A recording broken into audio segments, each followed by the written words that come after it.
Hello and welcome to Google Digital Garage. Thank you for joining us today on our session for writing for social media. My name is Anthea. I'm one of the Google Digital Garage trainers on Google's free skills training program. Today, I'm going to be leading you through this session as we talk about how you can create content with confidence across some of the key social media platforms. Today, I am not alone. I'm also going to introduce you to our moderator for today, who is Samantha. Samantha is going to be in the YouTube chat and is also a Google Digital Garage coach, and she'll be interacting with you, answering your questions, and talking to you through the instant chat in YouTube. You can identify Samantha as she has a blue spanner next to her name. So do let us know if you have any comments or any questions as you go through. Now, before we get started, I just want to carry out a little bit of housekeeping. So if you have any issues with viewing the webinar right now, please refresh your screen. Normally an F5, depending on which platform you're using, generally tends to work. And if you find out that you're still having problems, it might be worthwhile exiting and then coming back using the same link. Once you get back in, it should be able to continue as normal. If you want to interact with us today via the instant chat, you do need to have a YouTube account. So please do make sure that you are logged in if you want to interact with us. And if you don't have an account, please do just click on the box that's within the YouTube chat, which will allow you to set up a YouTube account, and then you'll be back in just a matter of moments to be able to interact with us. As you know, this session is live, so any questions and any comments that you get, we receive them in real time, and we'll be pausing throughout today's session in order to answer some of your questions. But Samantha will be in the chat answering questions as you go. Now, just to let you know, we are running this Google Digital Garage session as part of a broader offering of courses. So we have a variety of different sessions that are available from our website, and a link to that will be posted in the chat below. We have sessions on digital marketing strategy, introduction to Google Analytics. We have creating videos for YouTube. We have building your personal brand online. So depending on where you are, whether or not you're in business, whether or not you're using social media or other things for personal use, there's definitely a course or a webinar that is available for you. So let's dive in. I'm seeing some hellos coming in, so just want to acknowledge a few people. We've got Elaine coming in from Canada, so good morning to you. That's a slightly early start. Thank you for joining us. We've got Maria Baker who says hello. We've got Niputu who's saying hi from Indonesia, and also another Samantha saying good morning, and Bonnie from the UK, and Sarah from Pakistan. So this is definitely a global session that we're having today. So thank you so much for joining. And again, just keep interacting with us as we go through today. Now, we've got this session broken down into 3 different sections. The first objective that we're going to help you with is looking at what brand tone of voice is, which is a crucial primary step for anyone who's writing on social media. We'll also look at the building blocks for shaping your own brand tone of voice. Secondly, we're going to cover some of the principles for improving your writing on social media. It's definitely a skill, but we do have some tips that are going to help you. And then finally, we're going to look at how we can come at some of our favorite tools for content creations. And we've picked some of them that won't break the bank. Now, for those of you who are based in the UK, if you have a small business or a charity, Google are offering free mentoring. So maybe, when you're in a small business, or where you a solopreneur, an entrepreneur, you tend to be in isolation a fair amount.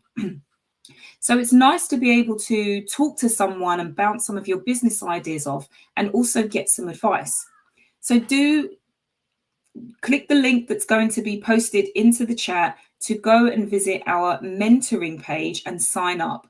You'll get a 1-hour free session with either myself or one of our Google Digital Garage coaches, and we'll be able to support you in wherever you are, offer you some suggestions for your next step, and then also give you some resources that you may or may not be aware of. So let's dive in. First thing we want to do is define your brand on social media. So I want to put a question out to you who are joining us today. What is a brand tone of voice? Drop into the chat. What do you think a brand tone of voice is? No right answers, there's no wrong answers. We're just here to figure out what is a brand tone of voice. For us, we generally tend to describe it as the way our brand or our business would speak if it was a real person like you or me. So consider me being a brand. What words am I using? How am I behaving? How would I respond in certain situations? And how would I dress? Once you have answers to each of those questions, it gives you a bit of an idea about what you can expect from a person or a business, because how they portray themselves helps you to see who they really are. And so we've got a brand to speak, how you are perceived. Thank you for dropping those in the chat. And that's essentially what it is. It's a brand that speaks to your customers, your audience. It's the way in which other people perceive you. So the brand tone of voice is really important. And it's really an opportunity for us to look at how we define that so that people are getting the messages that we really want to convey. So the way your brand or your business would speak if it's a person is important because it helps you to connect with your audience and also helps to differentiate you from everybody else. We're going to take a couple, look at some examples about the way your business would speak if it was a person. So consider this. If your business was a brand or a celebrity, drop in the chat. What celebrity would you be and also why? I'm going to go through some of these just to give you some examples. So as I mentioned before, the brand or, the business would speak, if it was a real person, would be based on the answers to a few questions. What words are they using? How are they behaving? How would they respond in particular situations? And how would they dress? So if we think about the first person on this screen, we've got Bill Nye. Now, Bill Nye runs a program called Bill Nye the Science Guy. He's an engineer and talks about all things science.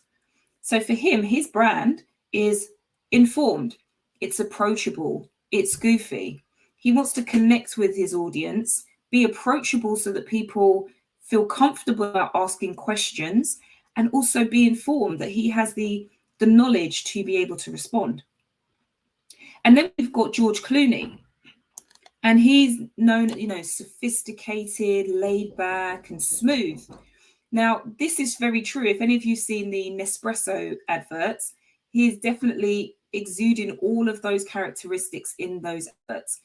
He's sophisticated in the way he dressed, the way he carries himself. He's very laid back. He's got a very relaxed demeanor. His shoulders are back, and he's very smooth in terms of the way he speaks, the tone he uses. And so every time you see George Clooney, and even in a lot of the movies that he does, he carries this brand. And then lastly, you've got Beyonce, who is, her brand personality is strong, empowered, alluring. So when you see her perform, when you see her in person, when you see her in interviews, when you see her in movies, depending on the role, you generally tend to see this part of her wherever she is. So let us know, what would you classify your brand personality? Who would be the celebrity that you would be like, and also let us know why. So creating a brand tone of voice can really take a while, right? So it's not something that you can just say and immediately do. And a lot of people intuitively know what a brand would or wouldn't do, but it's really good to get these things down on paper so it's clear.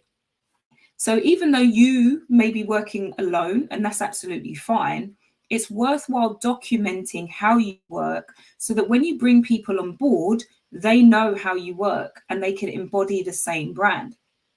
So there are 4 steps that we've come up with that are helpful for shaping your tone of voice across your brand. So whenever you're on the internet or even in person, it helps you to be consistent in how you present yourself to the world. So the first is looking at brand values. We'll then explore a user pen portrait or persona. We'll talk about how you speak and then how you choose your words in your responses. So what does your brand or your business stand for? Before you can even think about the tone of voice, how you appear to others in written form, you really need to take a step back. What's your company's values? What do they stand for? Why did you create your business in the first place? And if you're speaking from a perspective of having a personal brand, why do you want this brand? Why do you want to position yourself in that way? What will you tolerate? What won't you tolerate? So think about the values. Is it about excellent customer service? Is it about creating the best or most relaxing atmosphere? Is it that you want to come across as offering unbiased reporting? So remember that these are going to be different from your mission statement or the facts of what you do. Your brand values is the why you do it and what you stand for. So this is a really great first step to take because it helps you to shape your tone of voice. So let us know, what does your brand or business stand for? If you don't know yet, that's absolutely fine. This is an opportunity to explore that. And I invite you to think about what words would help you to describe your values. So let's think about these two businesses. We've got a pizzeria on one side, and then we've also got a legal law firm on the other. Now, they're explaining what their brand values are. And just to note that these are both fictitious organizations. But the idea here is they sell products, right? It doesn't matter what they're selling. But the idea is that they want to convey what their brand is and what they stand for simply by the words that they use, how they come across, and where their focus lies. So for Nico's Pizzeria, their brand values are all about making quality pizza with fresh ingredients, providing excellent customer service, and having fast and reliable home delivery or takeaway. So this means this particular organization is unlikely to buy cheap ingredients just because they're cheap, because their brand values say that they want to focus on quality. So anything that compromises quality, they are likely to say no to. And this is also a note for you in the sense that when you have your brand values clearly defined, it helps you to say yes or no to an opportunity, to a purchase, to a collaboration, whatever. If you know what you stand for, you also know what you don't stand for. So when opportunities come to you, you can say no confidently because you know that it doesn't align with your brand value. And so on the right hand side, we've also got Hathaway Legal. Now, as a law firm, you expect them to be professional and serious and, knowledgeable experts in their field because they're essentially representing people's lives depending on the cases that they're working on. So for them, they want to be dedicated to the highest level of diligence to each case. They believe that their clients deserve a quick response, and they only hire top lawyers who have trained at prestigious institutions. So when you think about Hathaway Legal, you're not going to think about people who are slow to respond. They take a week to get back to your queries, and that they find, lawyers who are just out of education, have no experience, and are leaving them to essentially represent your life. It's not going to happen because it goes against their brand values. So think about, what is it that I stand for? And what is it that I want my customers or my audience to know that I stand for, so that they can see me consistently living these values in every single social media post that I make. So the next part is to then look at your core audience.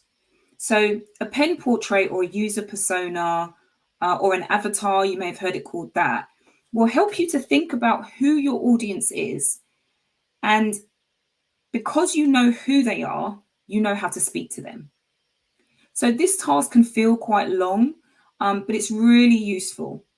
It's going to help you to think about your audience and develop a tone of voice to ensure that you are speaking to them in the way that they want to be spoken to. So the more detail you can create about your user, your audience, the better. It's like understanding your best friend. You know them so well that you know what they would like, what they don't like, what they will respond to, what they don't respond to, and what their expectations are of you. So you write your social media posts as if you are speaking directly to your audience, and you create your content that's relevant to them and also leaves you to be approachable so that they're willing to engage with you. So when you're creating content, there's a quote that says, create content for everyone is creating content for no one. And the reason that is because in social media, or technically in business terms, when we create social media content, it's because we are a business or we are a personal brand and we have a product or a service that we want to sell. Now, if we want to sell this, we have to make our audience aware that they need it. And one of the key ways people do that is to look at what we call pain points. What's the issues that our audience are facing that our product or our service are solving? Now, when you create content for everyone, it's difficult to pinpoint the pain because someone who is 17-year-old is going to have different problems than if they were 70 years old. And so when you speak to the problems that they have, you're speaking to no one because no one really understands who you're talking to. If you're talking to people who are, 17 to 20, you're potentially talking about problems that they have with their education or trying to find a career. If you're speaking to someone who's 70, more than likely they've retired. So those problems are not relevant to them. Their problems are going to be, how do I ensure that I have enough money during my retirement to enjoy the life that I want? Do I need to downsize? Right? Every stage of life is going to have a different set of problems. And so when you create content, it needs to be very clear who you are speaking to, what problems they have, and why you have the solution to solve that. So really paint a picture of what your average user will look like and what problems that they have so that you can speak directly to them. And an example of that is a brand like Adidas or Nike, who target their content specifically to people who are interested in sport or fitness. They don't target anyone else. If you're not into fitness, they're not interested. And it's okay. There are 7.7 billion plus people in this world. You will definitely have enough of an audience who want your products and services. So again, when we think about this and we have our user pen portrait, you have two different personas here. So for Nico's Pizzeria, they want Simon, and it's always a good idea to name a person from your audience, because then that makes them feel real and it feels like you're having a conversation, not talking at them. So Simon is young, he's single, he's professional in his late 20s. He works full-time in advertising and lives in Brighton. He leads a very busy work and social life, has a big appetite for adventure, a keen athlete who enjoys playing football, but also goes to his local bar with mates to watch televised sporting events. Right, very clear of the kind of person they want to be selling or advertising Nico's Pizzeria to. Now with Hathaway Legal, they have a completely different pen portrait. Theirs is Sally, who is early 30s, single. She's got her first time buying a new apartment in Leeds city centre. She works in insurance. She enjoys reading the newspaper and drinking a macchiato. I hope I've pronounced that right. I'm not a coffee person. At her nearby coffee shop. She's a tech fanatic and enjoys getting the latest gadgets. She graduated with a degree in history and is a bit of a grammar nerd, and she really appreciates quality. Now, if you think back to their brand values, these all both align. These are people who they can now speak to about their products and services because those people are going to value the brand values that each of these organizations have. So how can you go about creating your own user pen portrait? So there are a few ways that you can do this. The main thing is to start by you making a list, right? Figure out the demographics. What gender are you speaking to? What's their name? What's their age? Where do they live? Right. Once you have a clear idea, that helps you to start honing it in. Are you speaking to people in the world? Are you speaking to people of a specific culture? Are you speaking to people in a specific city or a town? So again, if you think about someone who's got a bricks and mortar business, you may want to speak to people in your area that encourages them to come to your business. The next thing is, what's their life stage? So are they married? Are they single? Are they divorced? Are they widowed? All of these are important. What's their job status? Are they employed? Do they work part-time, full-time? Do they have their own business? Do they have children? What kind of money do they earn? And you have to think about these things, because if you're positioning a service that costs £1,500 a month, you want to ensure that you're not trying to sell that to single parents who've got 3 kids and are currently living on benefits. It's not going to sell. So you have to be very clear about what kind of money these people will earn so that you can position your products and services accordingly. And then what kind of hobbies and interests and things do they value? What things do they care about? What things do they get really irritated about when, there's an injustice in the world? Because these are things that you can speak to. What job do they have? Are they a budget owner? What kind of influence do they have? Do they make decisions? What industry are they in? Again, because when you get this, there'll be specific things that you will focus on based on the answers to this. And then lastly, what are their talents, their gifts, their skills, their ambitions, and what political parties do they follow? Now, the third part is what describes the personality of your brand or business. So again, this comes back to what we looked at the beginning. How do you speak? So you generally tend to pick maybe 3 to 5 descriptive words to form the basis for how you communicate online. You could then use these adjectives to sense check all of the copy that you're writing to help you tweak it when necessary. So if I say that one of my brand values is honesty, I have to make sure that every single post that I write is honest, that I haven't, plagiarized anything, that I haven't elaborated or exaggerated anything, that it's 100% honest, because that's what I said I would stand for. So let us know in the chat, what are your 3 words that you would use to describe your brand? For Nico's Pizzeria, it's charm, authenticity, family, because they want that kind of feel that you're just at home with your friends and your family and you're just enjoying a meal. Hathaway Legal are about powerful, efficient, experienced, because they want to make sure that you're coming to a place of authority, they are efficient in what they do, and that they are knowledgeable and experts that will help you in the issue that you're dealing with. And then lastly, start to create some guidelines for words that you will and won't use.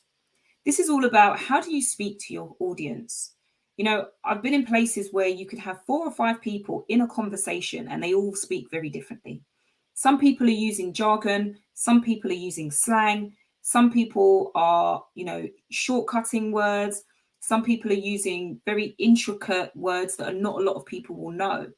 And so it's important to have a level of consistency in how you describe things in your content. How are you going to greet people? How do you sign off? How do you describe your products? What word do you use to describe your customer? Are you formal? Are you informal? Are you playful? All of these things are important. So again, coming back to the 2 examples of these organizations, we're thinking about Nico's Pizzeria. Remember, they want to be, let's go back to this one, charm, authenticity, family. So what they want is fresh. They want to use words like fresh and welcome and appetizing, so that it gives them that authentic family, I want to be here and relaxed and enjoying myself type of feel. And then Hathaway Legal, because they're that professional, efficient, powerful, they want to be seen as formal. So they're going to use kind regards, not cheers. They're going to say excellent, not fab. And they're going to say thank you rather than thanks. And this may feel a bit pedantic, but it's important.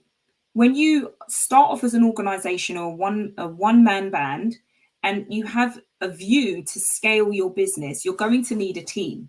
And when your team come on board, they're going to approach this based on their interpretation of your business. So having these guidelines written down tell them exactly who your business is and how they should represent that to the world. If you don't have it written down, you will get variations of your brand sent out into the world, which will cause confusion for an audience who know you to be one thing. So let's take a moment for questions, and I'm going to have a quick look. So Elaine's asking, you do this by analytics, correct? Can you just confirm what that relates to? I'm not quite sure what that question is. If you could just let me know what you're referring to and I'll answer that. Okay, so My Knowledge 101 is asking, how can we survey people to gather the pen portrait? So this is a really good question. We get asked this question a lot. One of the things that you do can be to, okay, so there's there's a variety of things that you can do. If you already have a social media account, then you can use things like stories to ask random questions in your stories, and then your audience who will go into your story can answer. You can gather that information and make decisions. If you've already got an account, go into your insights, whether it's Instagram, LinkedIn, Facebook, all of those will have insights, and they will give you a sense of what's the demographics of the people who are already engaging with your content. You can create a post which asks a question. On Twitter, you have polls. So you can write a poll and get people who are following you to answer that, or people who are not following you. And there are also polls that you can use within stories in Instagram as well. So in addition to that, think about who you actually have a product for. Because if you have a product or a service, you had to have somebody in mind. So think about who that is. Look in your network. Go into, Facebook groups, LinkedIn groups, all of those different things, and see if there are people who are talking about the problems that you've got, and start to get an idea about what they're challenged with, and that kind of thing. So hopefully that helps. That gives you a few places that you can go. But the main thing is just talk to people. Go to events even where you know that your potential audience are likely to be, and just start talking to them, network, be curious, ask questions. And then you use all of that information to better, structure your message that you're trying to convey.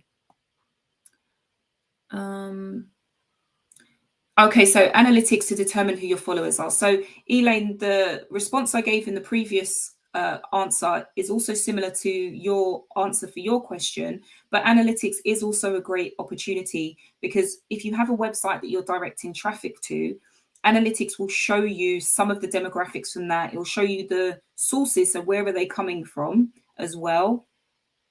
That is a useful place to go. As I said, insights will also tell you that.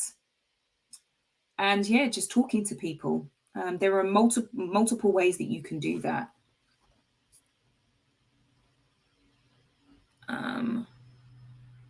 Okay, so there's a question about brain values, about education. I'm not quite sure what that is. If you can rephrase that in relation to what we're speaking about today, I'll be able to answer that in the next section.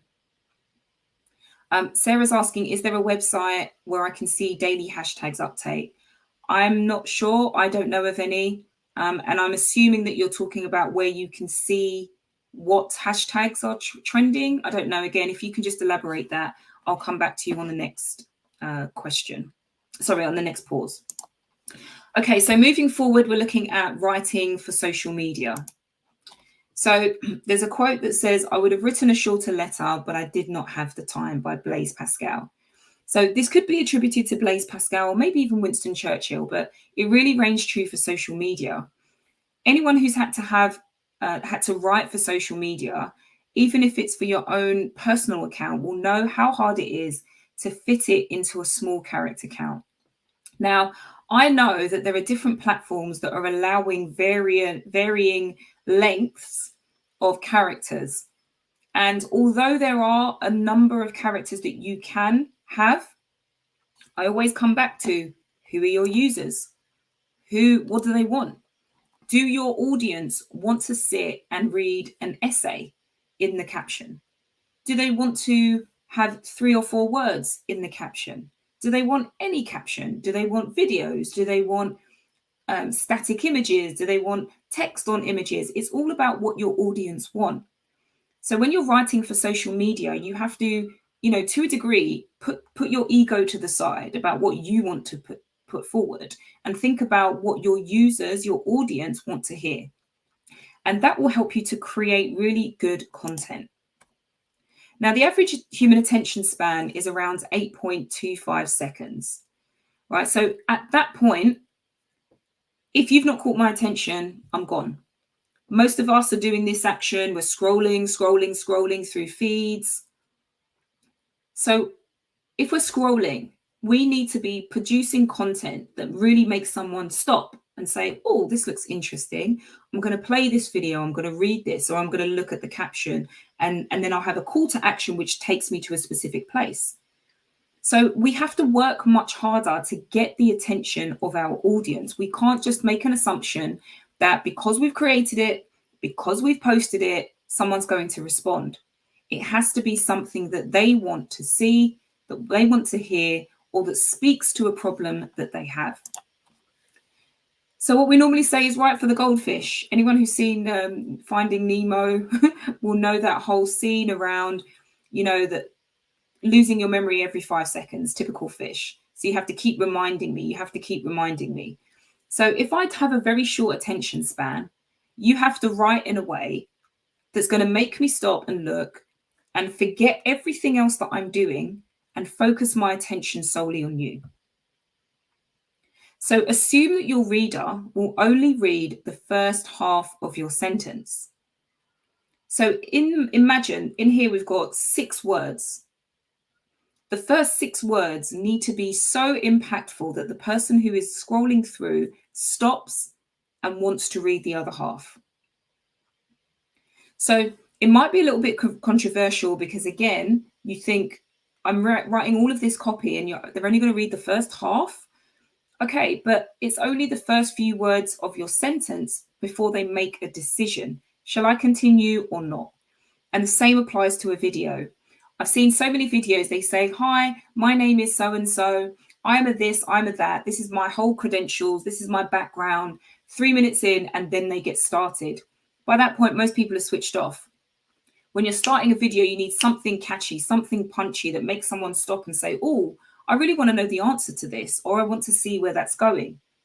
It's about making sure that they get engaged immediately. And will they still be intrigued enough to continue? So a golden rule that they use at Google is to focus on the user. And so there are 2 things that you can do when you are talking to your audience from a perspective of writing social media. So you're going to emphasize either their motivators or their pain points. So motivators is what are they interested in? And the pain points is what do they need? So I might be motivated, or I might be interested in learning new recipes.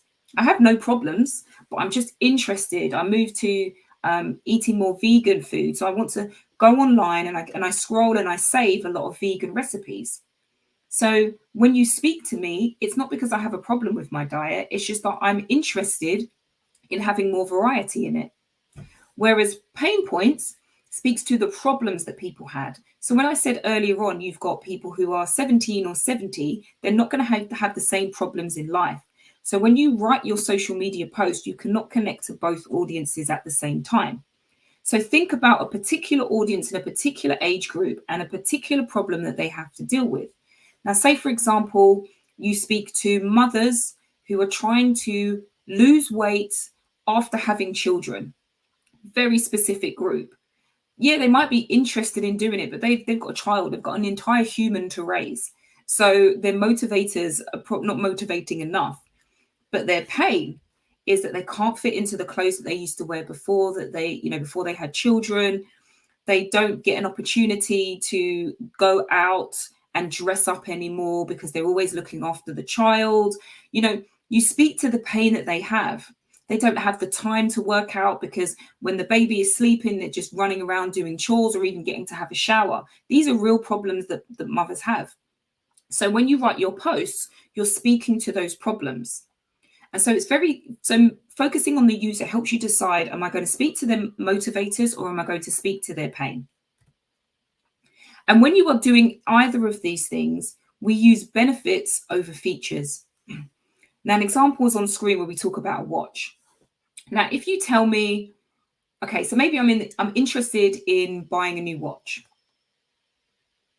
Okay, it's waterproof up to 5 meters. It's got 5 millimeters of thick glass, comes in 4 colors, and it's got a spherical interface. Okay, so what? This doesn't excite me. I'm looking for a watch, yes, but this just tells me what it does. It's the logistics of the product.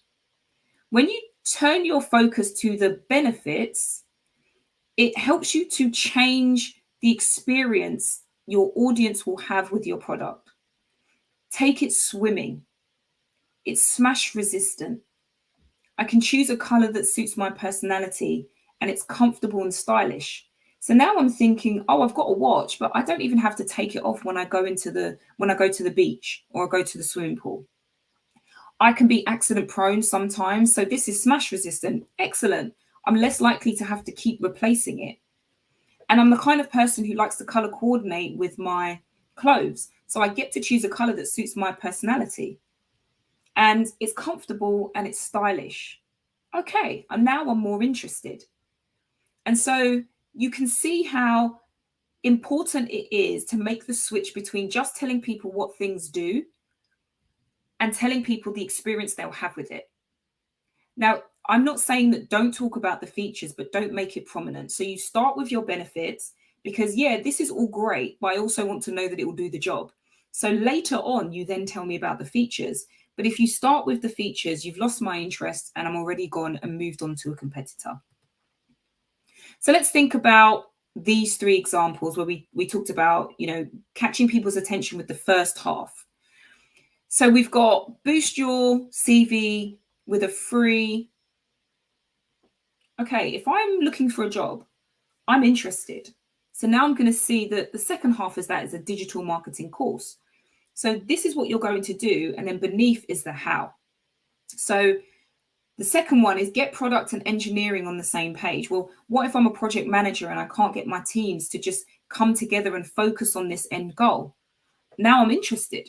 So you've piqued my interest. And then how am I going to do that? By purchasing product roadmap software. Cool. So then the last one is get a free coffee roasting kit. Oh my gosh, I buy coffee so often. I would like to just be able to make my own, but I don't know, I don't know which roasting kit to get. I don't have one. So now I'm interested. Well, when I try 3 bags of their roasting coffee, I get a free roasting kit. So it's a win-win situation. Not only do I get a free coffee roasting kit, but I'm going to buy the coffee to be able to make my own. So all of a sudden, I now have benefits. These are things that I can see add value to my life in some way. So I'm more interested to find out more about what there is to offer. So use that clear and simple language versus complicated language. Nobody likes jargon. No one likes, people who like to show off all of the terminology that they've learned throughout their years in education, etc. No one cares. What we care about is what you have to offer and how that helps to add value to my life. So make sure that your content is structured logically. You use headings, subheadings, lists, and tables to help readers to navigate through your material. This is why infographics are so popular, because it takes people on a journey, clearly describing all of the steps that they need to take to do something specific. So write short, uncomplicated sentences and leave out anything that's not necessary. We can sometimes want to tell our audience everything, like we know so much and I want to tell you everything. But is that too much for your audience? If at that point it's not relevant for that post, leave it out. You always have another opportunity to make another post at another time. And then just making sure that you're using those common everyday words rather than the jargon, all of this flowery language and acronyms. If you need to use an acronym, make sure you explain what it is so that people know what you're talking about, because immediately, if you make them feel stupid by not knowing something, they switch off. So how can you cut your copy but keep the meaning? Remember, we're talking about taking all of the content that we want to share and just bringing it into something that's concise, that helps the audience to really understand what you're doing. So on social media, one of the things that you can, so in addition to cutting your copy, another thing we want to look at is handling complaints. Now, I know that this is a writing for social media session, but people complain on social media. You need to know how to write on social media to deal with complaints. Now, generally what tends to happen is previously when someone complained, we would send an email, we'd make a phone call. The way a lot of organizations have structured themselves now have made us feel so far removed from speaking to a human being that people are taking to social media to complain. I have to press this button, then this button, then this button, then realize, listen to all of it again, then press that button, then go to that person to find out I've come to the wrong department, then press this button. It's too much. It is too much. So now, if I can't get somebody on the end of a phone or to respond to my email within a day, I'm going on social media to let the world know that I hate this company. This is what happens. So you have to also ensure that you respond very well to customer complaints, mostly because people who are your customers and could be your potential customers are looking to see what your customer service is like. So think about, and let us know in the chat whether or not you have made a complaint on social media, or if someone has complained about your company on social media, and let us know how you handled it.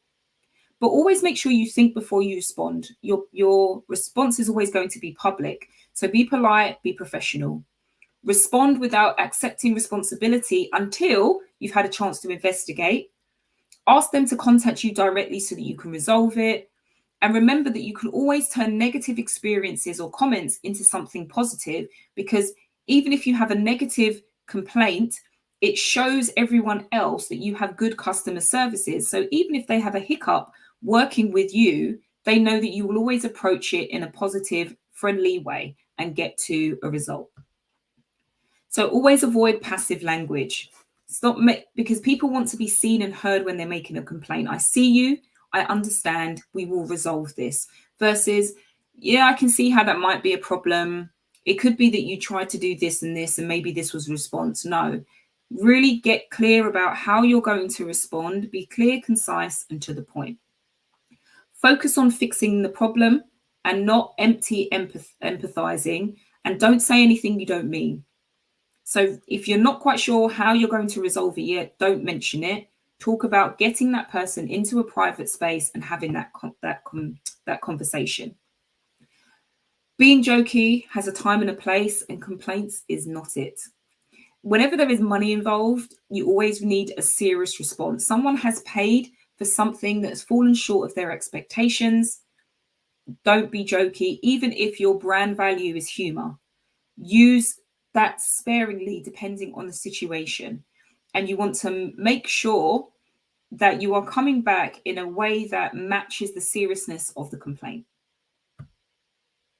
And then always make sure that you sign off with a name so that they know a human being has communicated with them in some way. So an example here is, I ordered a mobile from your company last week, but when it arrived, it was badly damaged. When I called to complain, I was rudely told you don't accept returns and that I need to contact the delivery company for compensation. Is this really how you treat loyal customers? I will never buy from you again. Hopeless. So this is all about making sure that you see that this is a negative response that's come, and looks like it's Facebook. And what you need to do is turn this into a positive. You need to acknowledge it quickly. Let them know that this is not how you normally do business. Try and get them offline so that you can find out the details about this particular issue, and also acknowledge the fact that they are a repeating customer, and hope that you can resolve this in a way that helps them to want to come back and do business with you again. So here's an example. Hello, whoever customer is. Our sincere apologies for the inconvenience caused and the poor customer service you received. It fell below our usually high standards. They haven't admitted any guilt at this point. What they're saying is, you have been inconvenienced by something that we have done. We're sorry. You received poor customer service because of something we've done. We're sorry. This has fallen below the standards we usually operate. Anyone else who is listening, this is not how we do business. Yeah. And then you continue. We value your patronage and will launch a full investigation into why our team provided you with misinformation and they didn't treat you with the full respect that you deserve. This is not normal. We're going to look into this and make improvements so this doesn't happen again. Please contact me on my direct email and we'll organise a full compensation or replacement for you. Let's get this offline and get this sorted. Hannah. So for someone who could have come in really angry, the response that you give will either fuel the anger or dissolve it. So be careful with your words on social media, because you don't want to get into a back and forth with somebody publicly, because that shows potential clients and existing clients that you are not a company to do business with, because when it comes to dealing with problems, you don't have the customer service needed. Okay, so another quick pause for questions. So we've got a comment here from Elaine. Features tell, benefits sell. Love that. And then Elaine mentioned I worked in customer service for years. You have to make the customer feel heard and understood. Exactly that. It doesn't matter what the problem is. And just statistically, it costs more. It costs you more to gain new clients and customers than it does to keep existing clients. So every existing loyal customer that you lose, you're going to have to spend more in time and resources to get someone new into your world, into your business. So there are no questions for now. So we'll move on to our last section, which is your toolkit for content marketing. So now you've got your brand voice, you know how to get someone's attention, you know who you're talking to, you know how to write on social media to speak directly to your audience and sell your products and services rather than tell, as Elaine mentioned. Let's look at how you go about doing that. So checking your grammar. I can't believe we have a slide for this, but this is beyond true. There are so many people who post things who just write and don't bother to check spelling or anything like that. Honestly, it's a pet peeve, and it's something that I have known other people to switch off from an organization because that organization has lost credibility. It's like you're posting to sell me something, but you don't even have you can't even be bothered to spell check. That's what it comes across as. So be very careful with the words you're using, how you describe things, because people are looking that you are at least checking your grammar. So Grammarly is an app that helps you to check your writing for grammar mistakes, and can also be added as an extension on your browser, so it will help you as you move. Then there's also other ones like PicMonkey, Adobe Spark Post, Giphy, Ripple, Word Counter, Mini Tripod. And if you're using, Office or Google Docs, etc., you can throw them in there, run a quick spell check, and then copy and paste them back into whatever app you're using to develop your content. Create engaging visuals. Now, again, depending on your audience, and we are giving you a lot of information here, and you have to decide what to take and implement based on what your audience need. So there are certain audiences that need to see visuals all the time, right? They just want to have feeds and feeds of images. There are people who want to have feeds and feeds of videos. There are people who want text, and there are people who want to mix. So you have to learn your audience. And before I get the question, I'm going to answer it. How? Try it. So the best way for you to determine what kind of posts your audience need is to try all of them. You can take the same piece of content, approach it in slightly different ways, and create it as a video, create it as static text, create it as an image with text on top, create it as just an image, and maybe even do a live. Do a reel, do a story. Try the same kind of content for all of those different mediums and see which gets you the most engagement. That gives you an indication that your audience like to receive content from you in a particular way. Okay, so that's a really good tip for you to figure out the best way to post. Now, when it comes to creating engaging visuals, you do need to have eye-catching photographs. So blurry, I've taken with my phone and I haven't bothered to clean the screen and the camera lens, it's not good enough. You need to have good quality. You can use photographs that are stock. So you can use things like Canva, Shutterstock. Oh, there's another one I can't think of at the top of my head. Shutterstock. And there's another, just type in stock photography. Pexels, sorry, PEXELS.com. So these are options where you can go and use stock photography. So you don't have to go out and take your own photos. You can get photos that have already been taken by someone else. You just have to make sure that you credit the photographer, and then you're in a position to use them on your content. And it speaks to whatever it is that you're talking about. Edit your photos if you need to.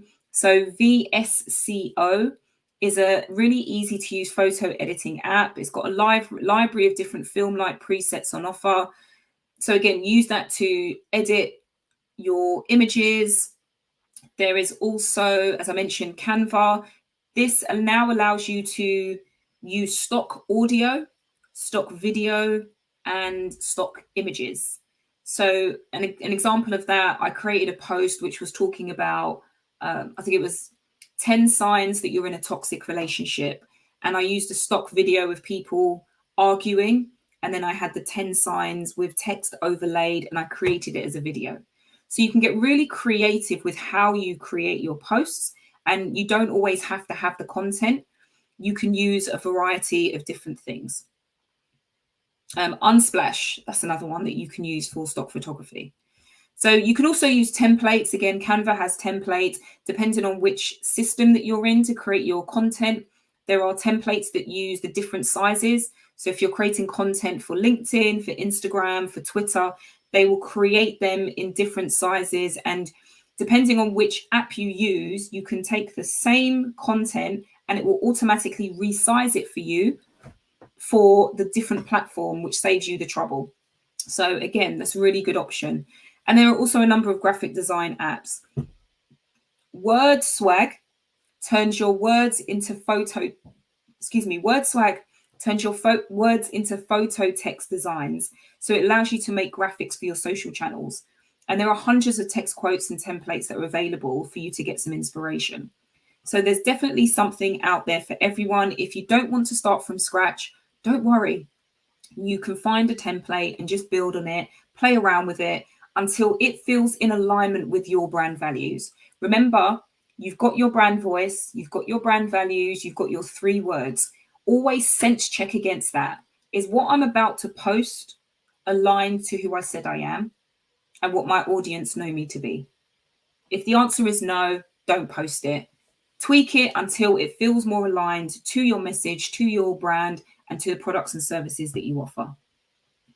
And then lastly, in terms of equipment, you don't need much. All you need is a smartphone and a selfie stick, right? You can randomly yesterday morning, there was a girl outside my window who had a tripod. So the selfie sticks that actually turn into tripods as well. She had a tripod up there. She had a phone there, and she was literally stood next to a van, and she was singing and dancing. I didn't get a chance to go and ask her what her handle was, but it would have been good for me to see how she translated that into a social media post. So don't think that you have to have a great background with a plant and, you know, this clear back. You don't. You just need your smartphone, your selfie stick, and a bit of creativity. People want to see you. They want to see the real you. They don't want to see that everything is staged all the time. So go out into the world, take your photos, take your videos, do whatever you need to.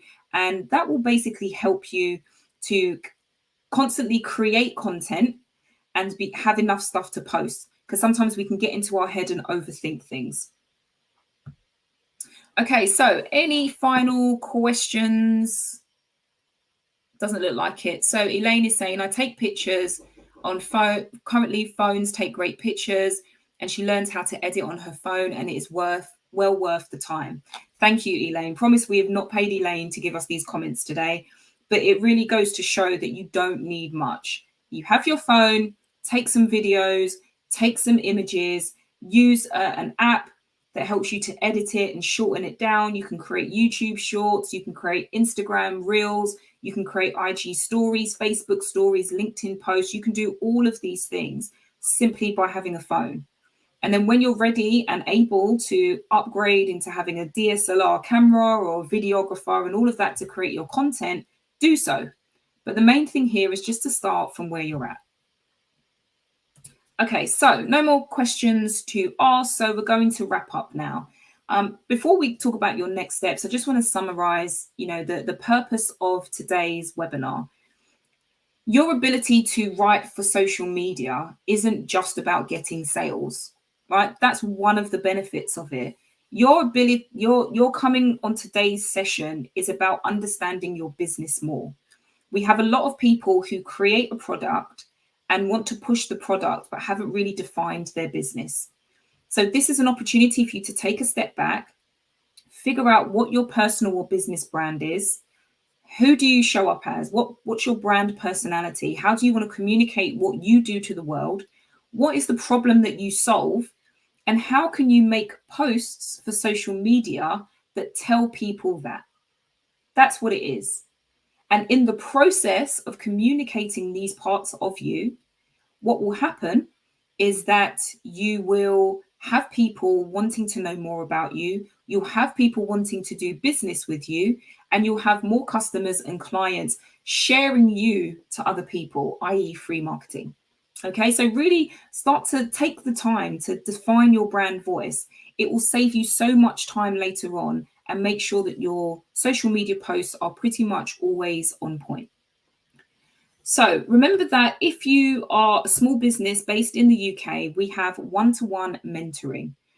Please do visit the link that's in the chat and sign up for your free one-to-one mentoring session with one of the Google Digital Garage trainers.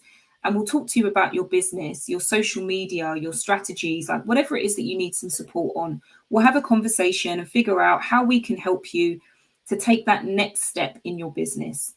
You may have gotten a lot out of today's session, and do let us know how did you benefit from today's session? What's one thing that you are going to take away from today's session that's going to help you in your business? Drop that in the chat.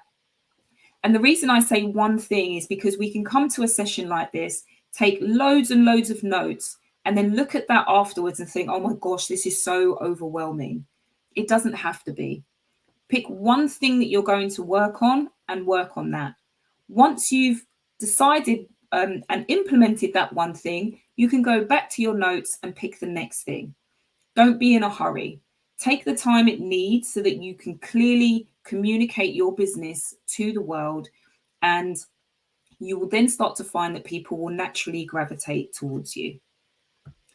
And finally, I'd like to say a big thank you for sticking with us through today's Writing for Social Media session. And again, we hope you've got some value out of it. Let us know what your next step will be. Drop that in the chat. In addition to ensuring that this session is good, also please let us know. Give us your feedback. Are these sessions covering the things that you need? How did we do today? Is there anything that we can improve on? Are there any other topics that you would like us to do? We always welcome your feedback, and a link to that will be pasted into the chat. So please do let us know your feedback on how we can make these sessions better.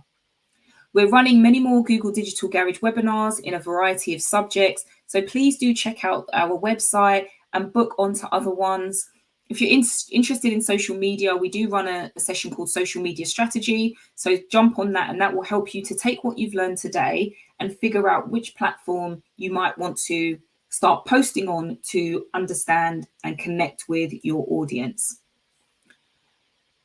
We've got some next steps here. So Samantha is saying, I'm taking away the motivations and pain points of my audience to better understand the type of content that they want to see. Excellent. And Elaine is saying, define my brand. I promise you, you do those two things, ladies, and you will see a change in how you approach your entire social media strategy. So thank you so much for being engaged today. Thanks for keeping Samantha busy today. Thanks, Samantha, for moderating today's session. Thank you all for joining. And remember that this is available for the next 24 hours if you want to come back and watch it again. But other than that, have a fantastic day and all the best with your social media moving forward.